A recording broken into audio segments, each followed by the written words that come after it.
أنفسنا ومن سيئات أعمالنا من يهده الله فلا مضل له ومن يضلل فلا هادي له أشهد أن لا إله إلا الله وحده لا شريك له وأشهد أن محمدا عبده ورسوله اللهم صل وسلم على نبينا محمد وعلى آله وصحبه أجمعين أما بعد. Hadirin kaum muslimin wal muslimat jamaah maghrib yang dirahmati Allah Subhanahu wa taala. Pada malam yang mulia ini kita akan melanjutkan pembacaan dan pengkajian hadis-hadis Nabi sallallahu alaihi wasallam dari kitab Asy-Syama'il karya Al-Imam At-Tirmidzi tentang sifat-sifat Nabi sallallahu alaihi wasallam, termasuk berkenaan dengan pakaian-pakaian Rasulullah sallallahu alaihi wasallam. Kita sudah sampai pada bab ke-18 tentang izar, tentang sarung atau pakaian bagian bawah yang dipakai oleh Nabi Muhammad sallallahu alaihi wasallam. Pertemuan yang lalu sudah selesai masalah sorban. Sekarang masalah izar. Jadi bahasa Arabnya izar, kalau kita terjemah secara sederhananya adalah sarung atau kain yang dililitkan pada tubuh bagian bawah, seperti pada saat kita memakai pakaian ihram, ada sehelai kain yang kita lilitkan di tubuh bagian bawah, itu disebut izar. Sedangkan pakaian yang menutupi kedua pundak atau menutupi tubuh bagian atas itu disebut dengan istilah rida. Jadi ada izar, ada rida. Izar pun sudah jadi bahasa Aceh sekarang, ija. Ija itu rupanya dari izar itu. Ustaz Muhammad sedang ngumpulin bahasa Aceh yang diadopsi dari bahasa Arab. Salah satunya adalah izar. Nah, bahasa Aceh disebut ija. Jakrung, ija itu dari izar. Mudah-mudahan dari situ asalnya. Kemudian rida. Rida ini juga sudah kita sangat familiar. Pakai rida. Cuma biasanya di kita rida itu kita sudah pakai baju atau pakai jubah, kemudian di atas jubah itu pakai kain penutup gitu. Biasanya dipakai oleh penceramah-penceramah, itu rida gitu. Padahal asal rida itu kain yang menutupi badan memang. Seperti orang pakai baju ihram itu. Ada sehelai kain yang dililit di bawah namanya izar. Kemudian yang ditutupkan di bagian atas, di atas pundak itu disebut rida. Jadi penggunaan rida dalam bahasa Indonesia mungkin sudah terjadi semacam pengembangan makna itu. Dasarnya itu, rida itu adalah kain yang diletakkan di atas pundak untuk menutupi tubuh bagian atas. Ini kedua-dua pakaian ini itu sangat populer di masa Nabi sallallahu alaihi wasallam dulu. Nabi dan para sahabat memakai itu. Oleh karenanya banyak hadis-hadis Nabi yang menyebutkan tentang Rasulullah sallallahu alaihi wasallam memakai izar dan memakai rida. Tapi perlu diingat, tidak ada satupun hadis sahih yang diriwayatkan tentang keutamaan memakai izar dan rida. Sama seperti masalah surban waktu itu. Hadisnya sahih. Mungkin kalau boleh kita katakan mutawatir maknawi. Banyak sekali hadis yang menyebut Nabi pakai surban. Tapi tidak ada yang sahih yang menyebutkan keutamaan pakai surban. Apa keutamaan pakai surban? Itu tidak ada riwayat sahihnya. Begitu juga rida dan izar, Nabi pakai, itu sepakat, hadisnya sahih. Tapi apa keutamaan pakai sarung? pakai izar dan pakai rida, ini tidak ada hadis sahih tentang itu. Jadi oleh karena itu kita katakan sesungguhnya memakai izar dan rida itu bukanlah sunnah dalam artian harus begitu, harus pakai izar atau pakai rida baru dapat pahala sunnah. Tidak mesti. Karena rida dan izar ini terkait dengan adat istiadat saja pada masa itu. Kebetulan kalau umpamanya ada tradisi di kita pakai sarung, itu sudah ikut sunnah. Karena Nabi dulu dalam hal pakaian ini dia mengikuti tradisi kaumnya. Nabi mengikuti tradisi kaumnya.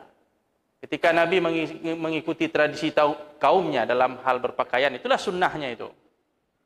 Kebetulan tradisi kaum Rasulullah itu pakai surban, Nabi pakai surban. Kalau tradisi di kita pakai kopiah hitam nih. Tidak pakai kopiah hitam, itu sudah dapat sunnahnya. Tidak mesti harus sorban. Jadi, bukan sunnah pada jenis, pada ainnya, pada bendanya. Tapi sunnah pada perilaku Rasulullah yang mengikuti tradisi dalam berpakaian. Jadi kebetulan kita di sini pakai izar, alhamdulillah. Tradisi kita juga begitu, ikut saja pakai izar. Itu sudah ikut sunnah juga. Seandainya ada di tempat lain tidak pakai izar, pakai baju jubah begitu, ya itulah sunnahnya begitu, ikut saja. Jadi pada dasarnya dalam hal berpakaian ini boleh, semua boleh, kecuali yang dilarang. Hanya ada beberapa aspek yang dilarang, itu saja yang kita indahkan. Ya. Selain daripada itu kembali kepada hukum dasarnya, hukum awalnya yaitu mubah, boleh. Kaum muslimin yang dirahmati Allah Subhanahu wa taala, hadis 119. Diriwayatkan oleh Al-Imam Tirmizi dengan sanadnya yang utuh. Hadis ini juga diriwayatkan oleh Imam Bukhari dan Muslim di dalam kitabnya. Dari Abi Burdah. Dia berkata, akhrajat ilaina Aisyah kisaan mulabbadan wa izaran ghalidhan. Aisyah pernah mengeluarkan, Aisyah ini berarti Ummul Mukminin, istri Nabi sallallahu alaihi wasallam. Aisyah pernah mengeluarkan sebuah kisah yang tebal. Kisah ini ya sehelai kain. Kain yang belum dijahit itu disebut kisah. Kalau kita di sini kisah itu macam bakal, baju, bakal celana yang masih belum dijahit. Nah, itu namanya kisah. Kisaan mulabbadan, kisah yang tebal. Wa izaran ghalidhan, dan izar, kain penutup bagian bawah yang tebal. Faqalat, kemudian Aisyah berkata, qubida ruhu Rasulillah sallallahu alaihi wasallam fi hadaini. Aisyah berkata, Rasulullah sallallahu alaihi wasallam wafat dengan memakai kedua kain ini.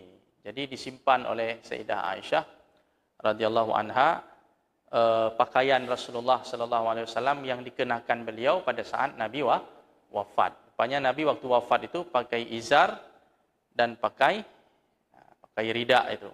Atau kisah itu yang menutupi bagian atas Nabi sallallahu alaihi wasallam pada saat wafatnya.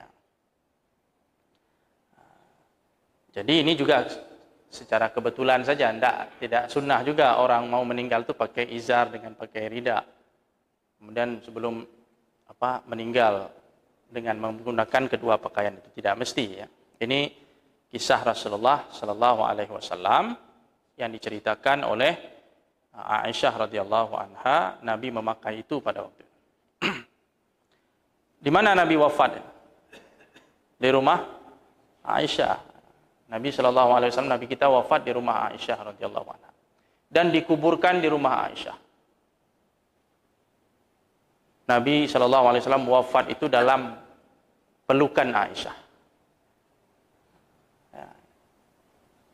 Wajah Rasulullah menyentuh dada Aisyah. Nabi wafat di rumah beliau. Jadi kalau ada orang yang menghujat-hujat Aisyah ini luar biasa. Kejinya itu. Bagaimana dia menghujat kekasih Rasulullah sallallahu alaihi wasallam, orang yang sangat dicintai Nabi sallallahu alaihi wasallam, Bahkan Nabi wafat di rumahnya. Pada waktu Nabi sakit itu, Nabi selalu bertanya, karena Nabi bergiliran di rumah-rumah istrinya itu. Nabi tanya, besok saya di rumah siapa? Rumah si fulan. Rumah si fulanah. Nabi tanya lagi, besoknya ke rumah siapa? Jadi Nabi tanya itu tujuannya kapan giliran saya di rumah Aisyah. Seakan-akan Nabi mau cepat-cepat pergi ke rumah Aisyah. Bahkan terakhir waktu Nabi sudah sakitnya parah, sudah di rumah Aisyah terus setelah mendapat izin dari istri-istri yang lain. Itulah pilihan terakhir Nabi SAW dirawat di sana. Sampai meninggal di sana, di rumah Aisyah, dan dikuburkan di rumah itu. Karena setiap Nabi yang wafat itu, prinsipnya dia harus dikuburkan di tempat wafatnya. Mana Nabi wafat? Di situlah dikuburkan. Di kamar Aisyah radhiyallahu anha. Kemudian setelah wafat Abu Bakar minta dikuburkan di samping Nabi. Jadi di rumah Aisyah itu ada kuburan Nabi, kuburan ayahnya. Rencana Aisyah nanti kalau dia meninggal mau dikuburkan di situ. Disiapkan satu lagi untuk dia. Rupanya waktu Umar menjelang wafatnya Umar minta izin, tolonglah, minta izin satu lagi. Saya dikuburkan bersama dua sahabat saya. Karena dulu Nabi waktu hidup kemana-mana Abu Bakar Umar. Kata Ali bin Abi Thalib, dulu kami waktu hidup Rasulullah selalu mendengar saya Abu Bakar dan Umar. Saya Abu Bakar dan Umar. Kemana-mana pergi sama itu. Jadi waktu di dunia sama, maunya waktu meninggal juga dikuburkan tempat yang sama. Jadi Umar minta izin sama Aisyah, boleh enggak saya dikuburkan di situ? Aisyah radhiyallahu anha dengan besar hati dia mengatakan membolehkan. Makanya wafat Umar dikuburkan di situ, di rumah Aisyah, di kamar Aisyah. Kalau dulu Aisyah di kamarnya dia buka hijab karena di situ suaminya dan ayahnya. Ketika Umar sudah dikuburkan di situ, Aisyah di rumah pun dia berhijab. Kenapa? Karena sudah ada orang ketiga di situ ya, orang lain. Nah, itu kisahnya. Kaum muslimin yang dirahmati Allah Subhanahu wa taala. Hadis ke-120 diriwayatkan oleh Al-Imam Tirmidzi dengan sanadnya. Dan hadis ini juga ada dalam Musnad Imam Ahmad. Walaupun di sini hadisnya ada masalah pada rantai periwayatannya, namun ada hadis lain yang menjadi penguat sehingga hadis ini derajatnya setidaknya menjadi hasan li ghairih. Jadi bisa dijadikan dalil, bisa dijadikan hujjah. Walaupun tidak sahih. Tapi hasan itu sudah bisa jadi dalil. Sebutkan di sini dari Ash'ath ibni Sulaim, dia berkata, aku mendengar bibiku bercerita dari pamannya. Jadi Ash'ath punya bibi. Bibi ini bercerita dari pamannya. Tapi tidak disebut siapa nama bibinya. Nah, sehingga karena bibinya tidak disebut nama, ini jadi masalah. Karena untuk dinilai itu harus tahu nama. Siapa nama orangnya, siapa nama ayahnya. Baru bisa ditelusuri. Ini orangnya seperti apa. Orangnya jujur tidak? Oke, jujur. Hafalannya kuat tidak? Jangan-jangan pelupa. Bagaimana kita bisa menerima hadis dari seorang pelupa? Maka kalau hanya disebut bibi saya. Bibi yang mana? Bibi ini banyak. Siapa namanya? Nah, inilah jadi masalah. Itu sumber masalahnya di situ. Beda kalau sahabat Nabi. Kalau sahabat Nabi tidak disebut nama, tidak apa-apa. Telah bercerita kepadaku seorang sahabat Rasulullah. Tidak disebut nama, tidak ada masalah. Karena sahabat itu sudah levelnya sudah sudah di luar apa. Tidak dikaji lagi kalau sahabat Nabi. Tapi kalau di bawah sahabat, tabi'in dan seterusnya itu dipertanyakan. Telah bercerita kepadaku bibiku. Siapa bibimu itu? Siapa namanya? Nah, ketika tidak disebut nama, tidak muncul namanya, ini disebut dengan apa namanya, perawinya itu majhul atau mubham, ya, tidak disebut. Nah, maka bermasalah. Ketika hadis itu bermasalah, para ulama kita tidak tinggal diam, dia cari ada enggak hadis lain sebagai penguat. Jadi hadis itu enggak serta-merta ditolak begitu saja. Ulama kita melakukan penelusuran. Dalam istilah ilmu hadis disebut dengan mutaba'ah, melakukan apa namanya, i'tibar. I'tibar itu proses penelusuran untuk mencari hadis-hadis lain yang memperkuatnya. Untuk ditemukan mutaba'atnya, syawahidnya yang mendukung hadis itu. Setelah ditemukan baru diambil kesimpulan. Jadi ulama kita dulu enggak tergesa-gesa. Enggak tergesa-gesa ngambil kesimpulan, baik menilai sebuah hadis atau mengambil hukum kesimpulan dari hadis itu, nggak tergesa-gesa. Mereka melakukan penelitian yang utuh, sempurna. Makanya kita hormat sekali kepada ulama kita yang sudah berjasa. Kalau bukan jasa mereka, dengan izin Allah tentunya, maka kita tidak bisa menikmati indahnya Islam ini dengan sumber-sumber ajaran kita yang luar biasa, Al-Quran dan Sunnah ini. Semoga Allah meridai para ulama kita. Diceritakan di sini, pamannya tadi mengatakan, Baina ana amshi bil Madinah, ketika aku sedang berjalan di Madinah, idza insanun khalfi, tiba-tiba seseorang berkata kepadaku. Ada orang di belakang dia berkata, dia sedang jalan, ada orang ngikuti dari belakang. Orang tadi mengatakan, irfa' izarak, angkatlah izarmu, angkatlah sarungmu. Fa innahu atqa wa abqa. Sesungguhnya hal itu, artinya jika kamu mengangkat sarungmu itu lebih mengantarkan kamu kepada ketakwaan. Jadi lebih dekat kepada ketakwaan. Wa abqa, dan pakaianmu lebih awet. Jadi rupanya waktu itu sahabat ini sarungnya terlalu menjulur ke bawah. Menjulur sarungnya, melewati mata kaki. Mungkin sudah menyentuh tanah pun, menjulur sarungnya. Orang yang di belakangnya itu mengatakan, angkat sarungmu karena itu lebih dekat kepada ketakwaan. Karena mengangkat kain sarung, celana dan sebagainya di atas mata kaki itu kan perintah dari Nabi sallallahu alaihi wasallam. Karena itu perintah, kalau kita taati itu ibadah, itu ketakwaan. Artinya orang bertakwa itu kan melaksanakan perintah Allah dan Rasulnya dan meninggalkan larangan Allah dan Rasulnya. Jadi itu perintah agama. Ketika kita angkat berarti itu lebih dekat kepada ketakwaan. Wa abqa, dan lebih awet, lebih menjaga pakaian supaya pakaiannya tidak kotor, tidak terkena najis, ataupun pakaiannya bisa usang, bisa rusak dan sebagainya.